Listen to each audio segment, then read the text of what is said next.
তো বন্ধুরা, আজকে আমার মেয়ের জন্য রাতে বানাবো সব রকম সবজি দিয়ে রুটি। তো দেখো, এখানে আমি বেশ কিছুটা নিয়ে নিয়েছি আলু, তার সাথে কয়েক পিস আছে পেঁপে, কাঁচা পেঁপে। তো খুব ভালোভাবে কাঁচা পেঁপে আর আলু সেদ্ধ হয়ে গেছে। আর এখানে আছে বাঁধাকপি, গাজর আর মূলো।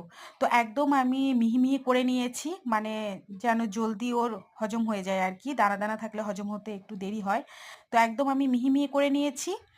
আর তার সাথে আছে কিছুটা রসুন কুচি, আর আদাটা আমি দিইনি। আর আছে কালো জিরে আর জোয়ান। আর কালো জিরে জোয়ানটা কিন্তু পেটের জন্য খুবই ভালো। নর্মালি এটা জলে ফুটিয়ে কিন্তু সকালে খালি পেটে খাওয়া যায়। কালো জিরেটা না, জোয়ান, মৌরি আর হচ্ছে গোটা জিরে। তো আমি সবজির সাথে সব কিছু মিশিয়ে নিয়েছি, যেগুলো আমি তোমাদের দেখালাম। তো এটা আমি একটু কড়াইয়ের মধ্যে জাস্ট একটু নাড়াচাড়া করে নেবো, কারণ যেসব আমি সবজি দিয়েছিলাম সেই সবজি থেকে হালকা জল বেরিয়েছে। আর জলটা যেন কমে যায় তার জন্য একটু দিয়ে দিলাম ছাতু। আর সব শেষে দিয়ে দিলাম একটু মেথি। আজকাল তো মেথি শাক পাওয়া যায় বাজারে, হালকা পরিমাণে মেথি শাক কুচি দিয়েছি।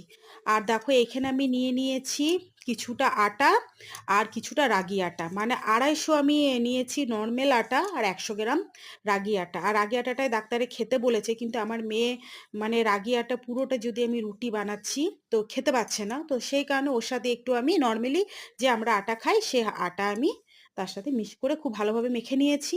তো এরপরে যেরকম আমরা আলু রুটি বানাই সেরকম নর্মাল আলু রুটি বানাতে পারো। আর তা না হলে এরকম রুটি, মানে দুটো এরকম রুটি বেলে নিয়ে মধ্যেখানে পুরটা দিয়ে নিয়ে তার এরকম উপরে রুটি দিয়ে এরকমও করতে পারো। তো আমি তোমাদের দু রকমই দেখিয়ে দিলাম। আর এটা ঘি দিয়েও ভাজতে পারো, রিফাইন দিয়েও ভাজতে পারো। কিন্তু যেহেতু আমি আমার মেয়ের জন্য বানাচ্ছি, তো ঘি রিফাইন আমি কোনোটাই দেব না। তো দেখো, আমি খুব ভালোভাবে রুটিটাকে ভেজে নিচ্ছি যেন এতটুকু কাঁচা কাঁচা না থাকে। আর কাঁচা থাকলে হয়তো অ্যাসিডিটি হতে পারে, সে কারণে আমি একটু কড়া করে ভালো করে ভেজে নিয়েছি। তো তার সাথে আছে মুগ আর ছোলা দিয়ে আমি একটা তরকারি করেছি। তো এই মুগ ছোলাটা আমি ভিজিয়ে রাখি, অঙ্কুরিত করে আমার মেয়েকে খাওয়াই।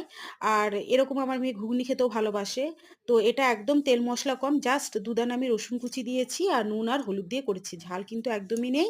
আর এখানে আছে একটু গাজর আর মূলো। শসাটা আমি ব্যবহার করিনি, যেহেতু এখন ঠান্ডার সিজন, মেয়ের ঠান্ডারও প্রবলেম আছে। তো শসাটা দিইনি। আর একটু আমি যে পুরটা বানিয়েছিলাম সেই পুরটা মেয়ে বললো, মা একটুকুন দেবে, আমি খেয়ে দেখবো কেমন হয়েছে। তো মেয়েকে খেতে দিয়ে দিয়েছি। মেয়ে বলছে, না মা ভালো লাগছে। তো মেয়ের জন্য একটু আলাদাভাবে রান্না করি, যেহেতু ভালো মন্দ একটু খেতে ভালোবাসে।